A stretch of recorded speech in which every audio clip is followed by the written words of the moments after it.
34, the first 4 verses, we have a warning to those who hate God's way. And then he turns specifically to Edom in verses 5 through 7, that God's sword will be used to judge Edom. And now then we come to verses 8 through verse 10, that God avenges Zion.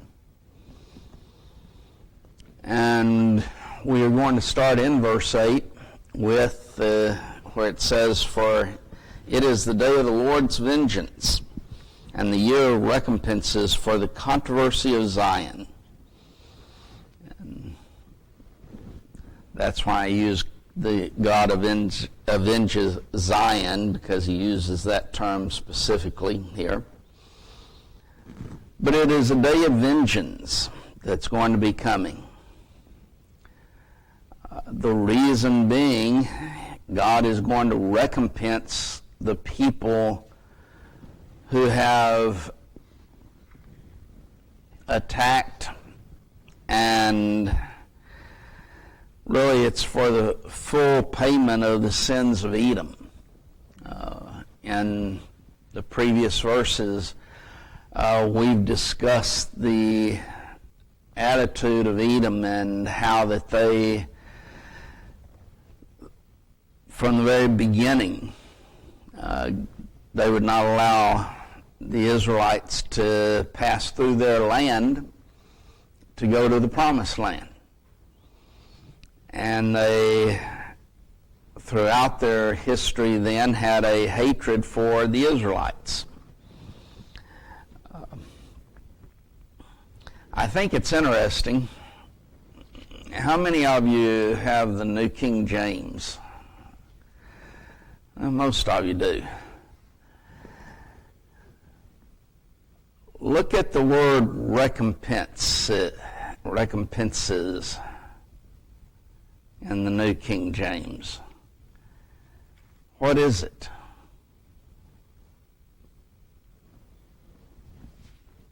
It has recompense in the New King James. Yes, it has recompense. No, it has recompense, singular. Look at the King James. Plural, as opposed to singular. There's a difference in there. In the Hebrew, it is plural. They changed it to singular, both in the American Standard and the New King James. The calls of Zion don't sound the same as the controversy of Zion. It sounds a little different. Well, we'll still get to that. We haven't gotten there yet. But it's interesting, a plural, recompenses, not just simply recompense. Now then, why a plural as opposed to singular?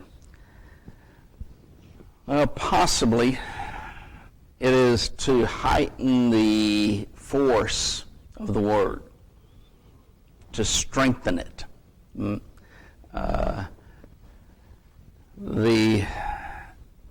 Instead of just one, you have several, except it's all coming in one time. Not coming in waves. Well, not coming in waves. We're not talking about that in regards to the plural use of it. It is dealing with the intensity of it. That the plural intensifies the idea of the recompense.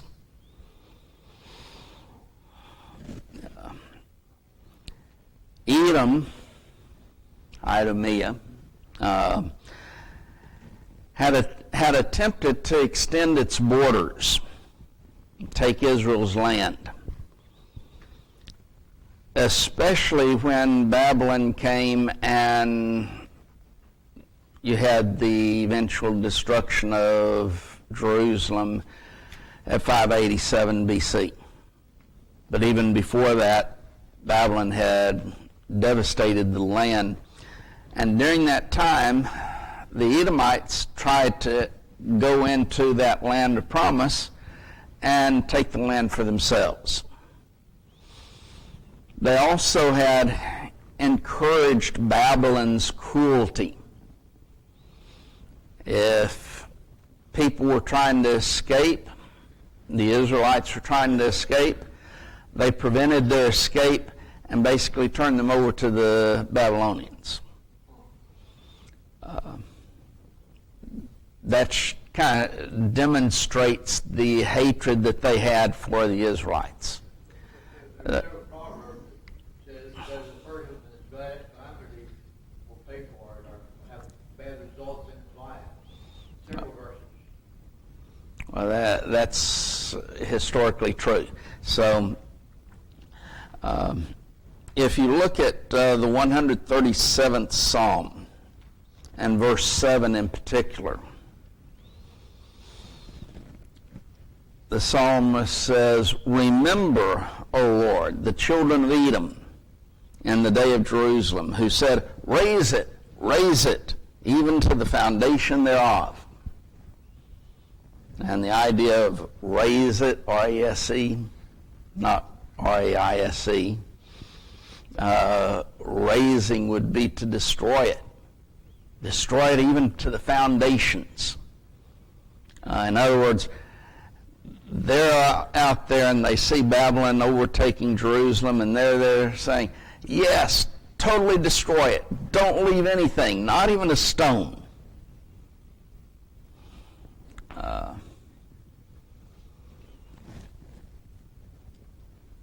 You also see this in Ezekiel chapter 36 and verse 5.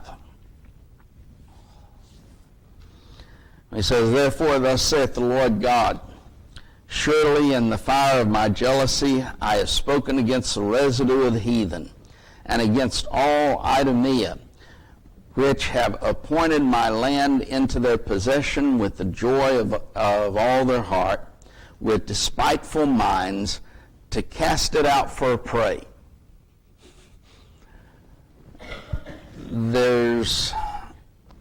They tried to take the land. What does cast it out for prey mean? Cast the citizens out? Make them the victims? They are wanting Babylon to destroy all of the people. So that's like another way of emphasizing that they were showing no mercy for the escaping. They did not show any mercy. They had despiteful mind. Their thought was hatred against Israel.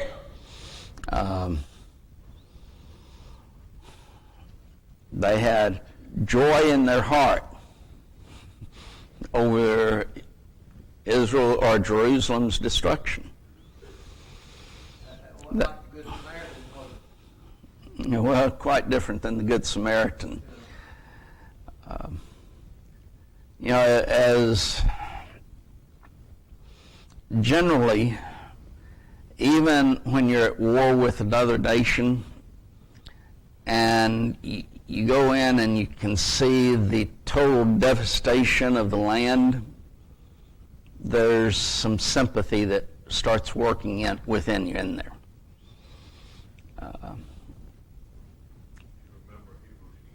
Well, I was thinking about bringing that up.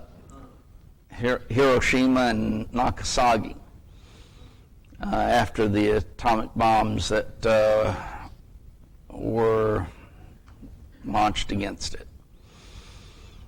And the devastation was just, you shudder to think of how devastating it was.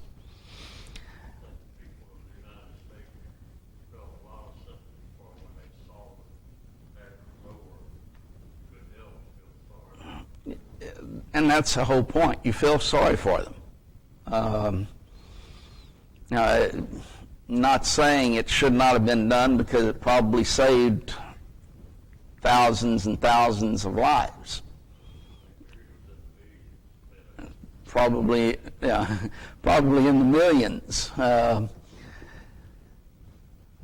But still, when you saw it and saw pictures after it, you felt sorry for them.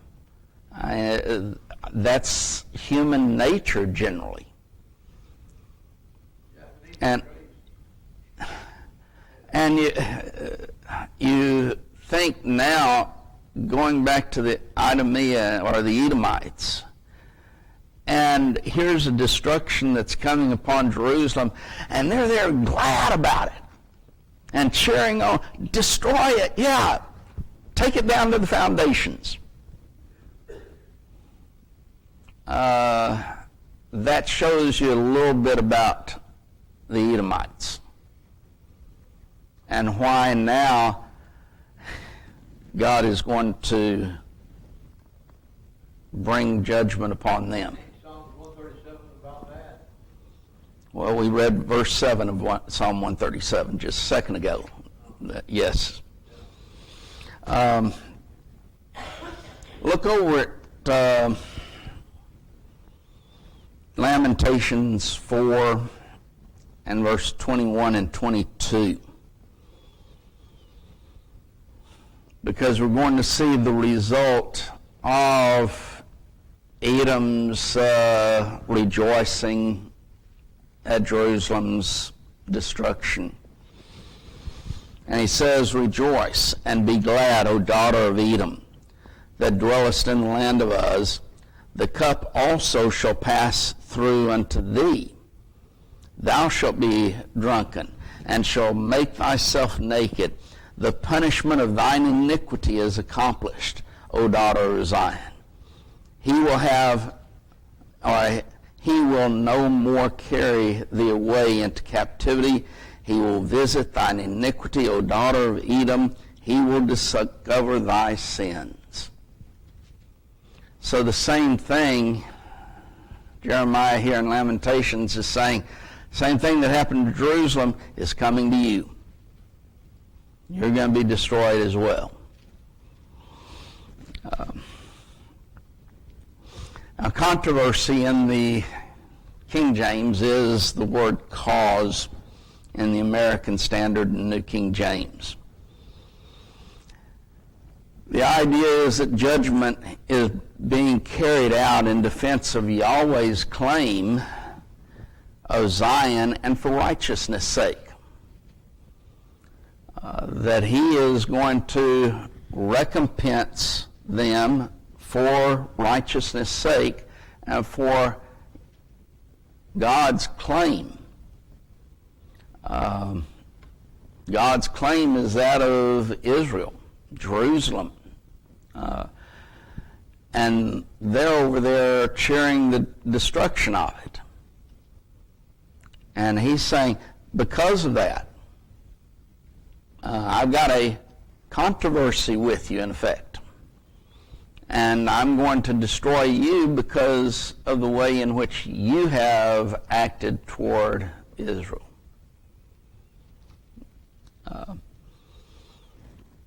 Later in the book, we see the same type of principle set forth in Isaiah chapter 61 and verse 2, when he says, "To proclaim the acceptable year of the Lord and the day of vengeance of our God, to comfort all that mourn." There's a twofold aspect of that vengeance: bringing judgment upon those who have done evil, but also to comfort them that mourn. I'll take World War II as an example. Here's the Nazis and their war machine going through Europe. When they're defeated, it gives comfort to those nations that they've been occupying, that they've been,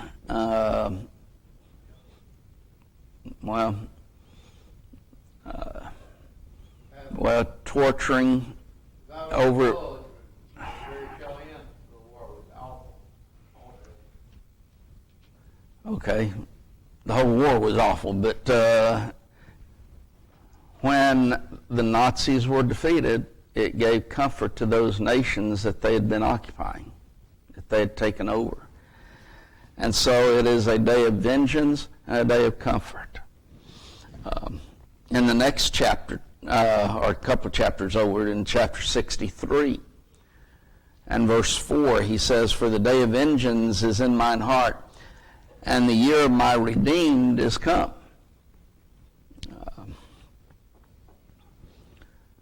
So, day of vengeance, the year of my redeemed. Both aspects in relationship to this day of vengeance. Young, in his commentary, stated, it is not mingled with malice and evil, as is the case with human vengeance. It is a quality that in God is divine and praiseworthy, and in the execution of which God is honored and glorified. When we take vengeance, it's generally done out of malice, evil in our hearts, revenge, hatred toward that individual. And his point is that in regards to God's vengeance here, it's not mingled with that type of an attitude. God's vengeance is praiseworthy. It brings glory to Him because of righteousness being exalted and sin being punished. There's no joy or glory in the punishment of the evildoers, because we know the nature of God is that His desire is that all would be saved and come to knowledge of the truth. 1 Timothy 2 and verse 4. So it is, as he points it out, it's divine and praiseworthy in the execution of it. In all of that, God is going to be honored and glorified.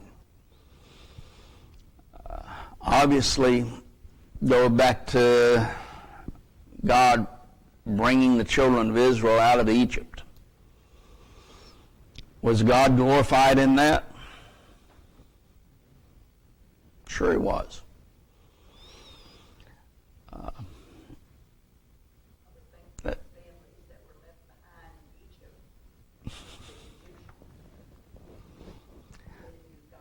They knew who God was, very much so. When even during the plagues, when they would come upon the Egyptians, those of Pharaoh's court would be going into him and saying, "This is God's work, let them go." And he oftentimes would say, "Yes, you can go," and then change his mind.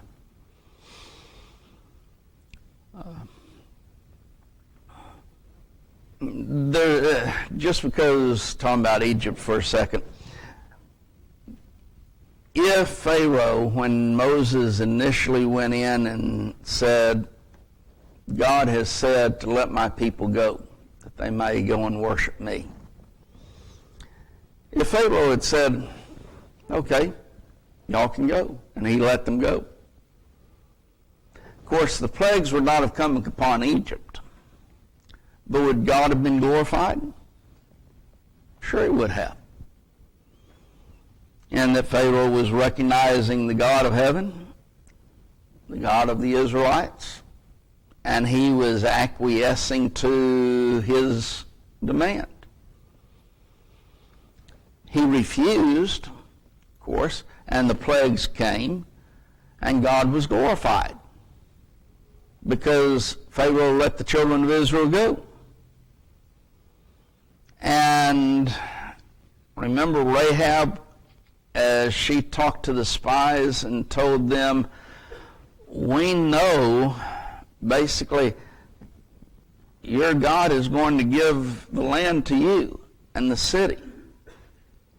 And thus, she's asking to be spared along with her family. But they knew about it. Why? Because God had been glorified. In the punishment that came upon Egypt, because Pharaoh refused to allow the children of Israel to go.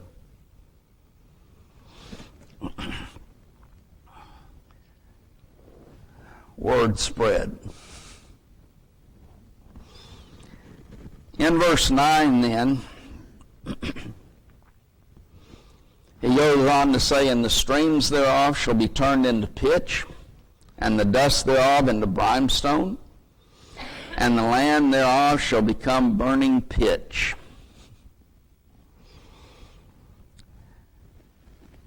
Prior to this, Isaiah had spoken about the Edomites, but now then, and make the distinction, he had spoken about the Edomites, the people. Now then, he turns to the land itself. And the land is going to be scorchingly destroyed. So the people are going to be punished, but now then the land itself is going to be punished. This brings us back, of course, to another destruction that took place. You think what that would have been? Okay, Sodom, Gomorrah, the cities of the plain. Look at Genesis 19,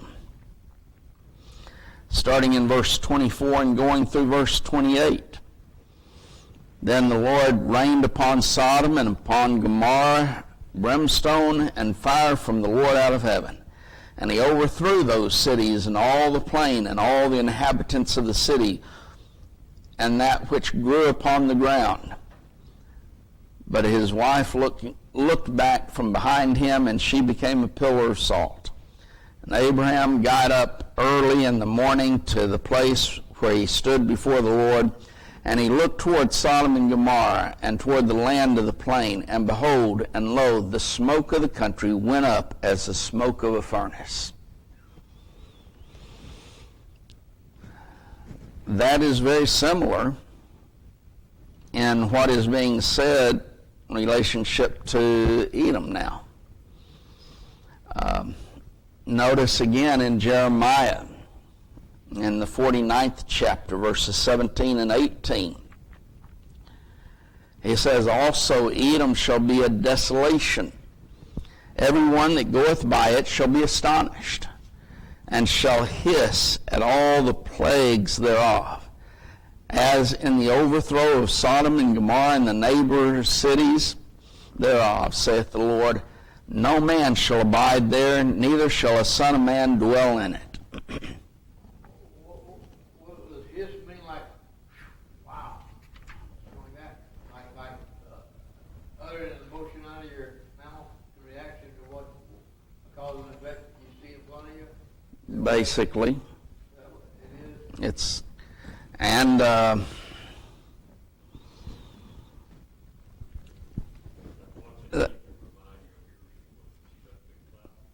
that big cloud coming up and goes out for miles.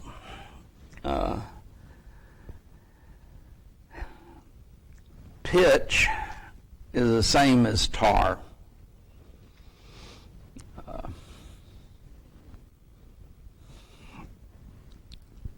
I'll add this, that it has been reported that one of the higher-ups at Chevron went over into the Middle East because of the Bible's reference of pitch, and they discovered oil there. but it was as a result of the Bible and his belief in the Bible. And he knew that if it's pitch or tar, then there must be oil. So let's go find it and become rich. Sounds pre-knowledge, isn't it? Yes. We was in Los Angeles, went to the museum with it, it's outdoors. Just those tar pits. They could go down in there and got all kinds of prehistoric animals out of there. But it is just, you go in it, you're gone. It's pitch. It's tar. And it would kill you. I never did go there, but I've heard of those. Brimstone is like sulfur.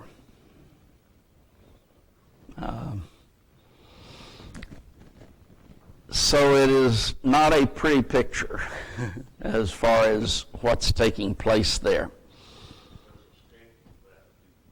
There is a, stench is probably mildly, putting it mildly. It stinks. Not like skunk, is it? Pretty bad. I'm trying to think. I've smelt skunks. I've smelt sulfur. I think I'll take the skunk. Really? Wow, I didn't know that. Just now. Wow. Either one is pretty bad. But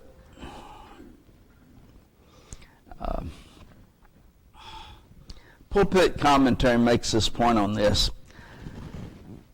Though Edom has no perennial rivers, it has numerous torrent courses to carry off the winter rains. They say see 2 Kings 3:20 through 22. These should run with pitch instead of water. End quote. You probably all know of, mountainous area, and you have the snow, and the snow melts, and you start seeing all of these rivers form, or little streams. Basically, he's saying those are going to be filled not with water, but it's going to be pitch running down, tar. So is that suggesting that the snow runoff and the water hydrologic cycle running down, carry pitch with it, and possibly drain into the streams of Edom, and the possibility of the cause and effect factor? Well, I'm not familiar with the lay of the land there, but Pulpit Commentary says there are no perennial rivers there. That what it is the runoff from the snow, and thus these streams. But now then, instead of water, it's not going to be water mixed with pitch. It is pitch. They still have water, don't they, during heavy rainfall? Well, they would have that too, yes. But instead of water, tar is going to be there. It's going to be running tar, not running water.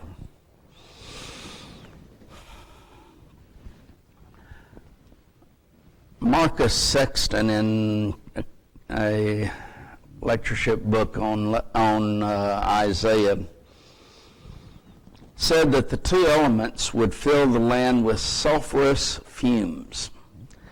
The streams are filled with pitch instead of running water. The streams everywhere are set on fire and burst into flames, filling the rivers with heated pitch, and the land with particles of dust, sulfur, burning with inextinguishable fire.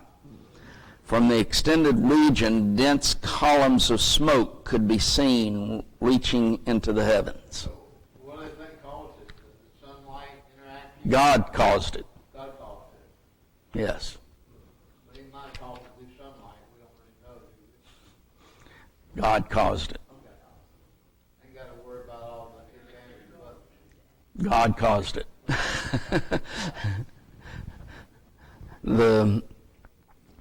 But you can imagine going back to Abraham, and he looks out and he sees all of this sulfuric fire, dust that's toward the land of Sodom and Gomorrah and the plains. That's what this is going to be.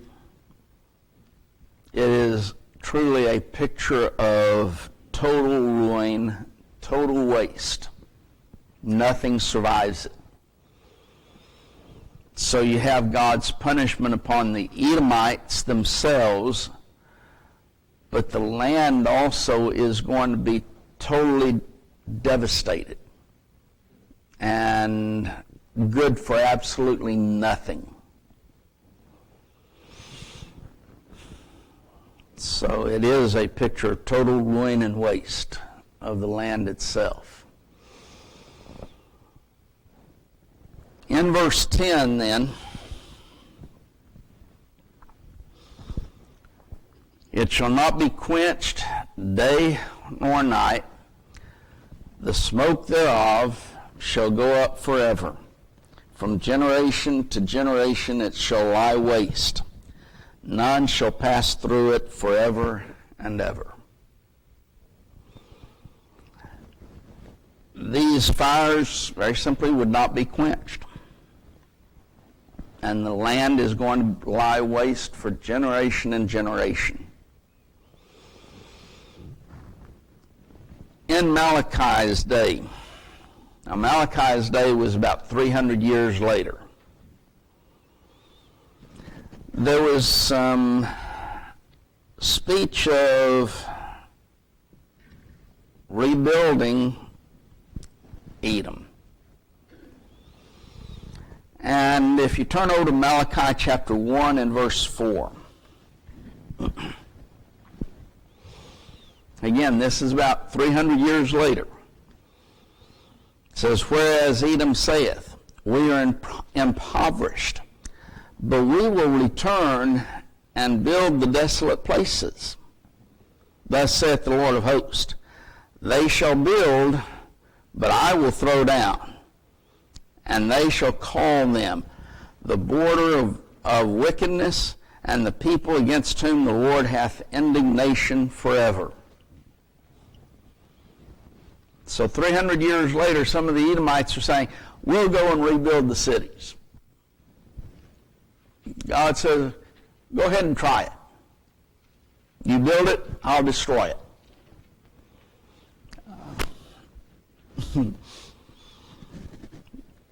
He would throw it down. None, he says, would pass through it, as the offense of Edom, it reminds us of Edom refusing to allow the Israelites to pass through their land. None shall pass through it. Edom now. So God is using what they did. That's what's going to happen. None will be able to pass through it. Jamieson Fawcett Brown commentary points out that Volney, the infidel, was forced to confirm the truth of this prophecy. Apparently, here's a quote from Volney. From the reports of the Arabs southeast of the Dead Sea, within 3 days' journey are upwards of 30 ruined towns, absolutely deserted.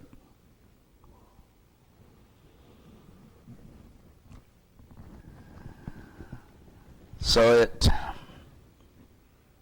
from generation to generation, lying waste. None shall pass through it. Even today, the earth, the land there remains one of the most desolate places or lands upon earth. And yet, at one time, it was a very productive, very beautiful land. But now then, it's barren and cannot even support life. Okay, Dale. It's been that the same second bird, not that the bird stopped yet, but when Noah sent off the raven, they got the raven here in this place too, just like at the tail end of the flood. It kind of makes you think of similar cause and effect occurring. At the tail end of the flood, you took a raven out. Now here's a raven here in Edom. Makes you think of the common denominator, possibly. You know? You're getting into verse 11, which we're not even going to get into tonight. Okay.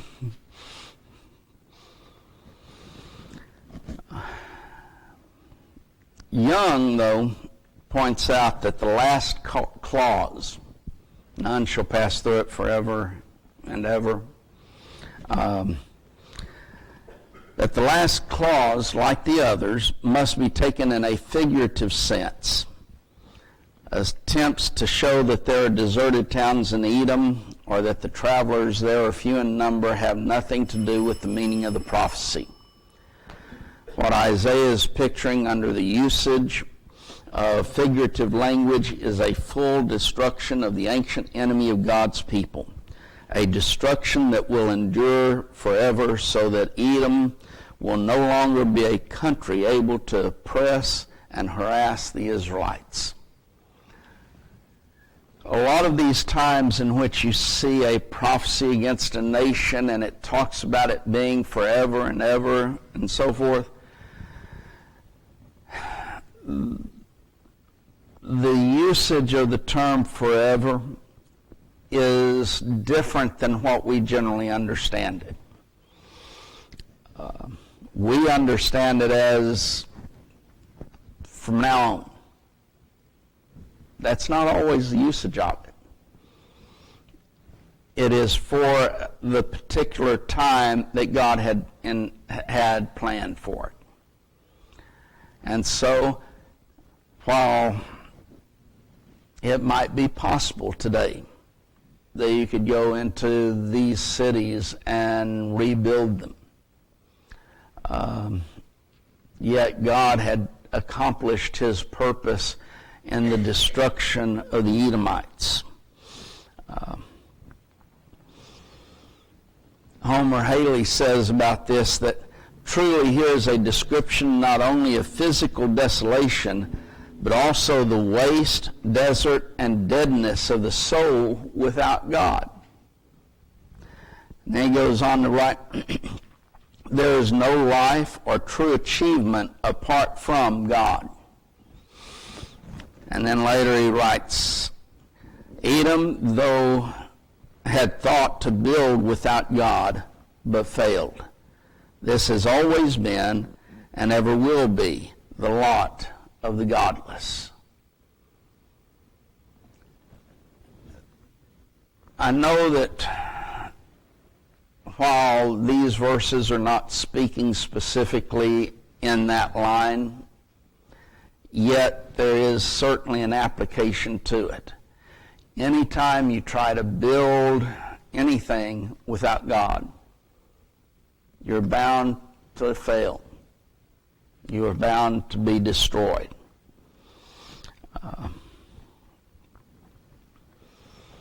And we'll end with a couple of things. Young, again, states, in this verse, eternity is denoted 4 times, and in each instance, the expression that denotes it is at the head of the clause of the position of emphasis. What he means by that very simply is that in Hebrew, my very, very, very, very limited understanding of Hebrew is that if you want to emphasize a word, you put that at the first word of the phrase. And so Isaiah puts eternity, or the figures used for eternity, at the very beginning of each clause. It's not that way in the English, but that's the way it is in the Hebrew. And that is to express that aspect of it. The figures that are used here are also used of the eternal nature of hellfire that has been prepared for the devil and his angels. And we don't have time to go through several passages in the New Testament setting forth the fires of hell. If you want to read those, Matthew 25 and verse 41, Mark 9, verses 43 through 48, several passages in Revelation 14:11, Revelation 18:9 and 18, verse 18, and Revelation 19 and verse 2. There are those references much like in using the figures that Isaiah uses for Edom. And thus,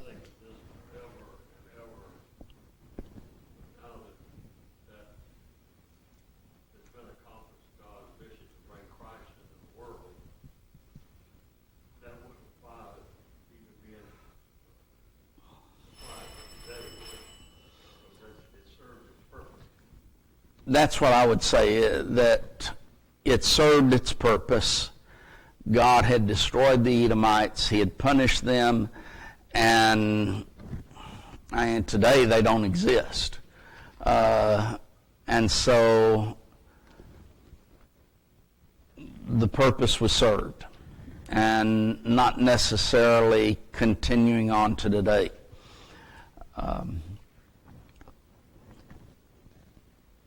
So, next time in a few weeks, we will start in verse 11 then.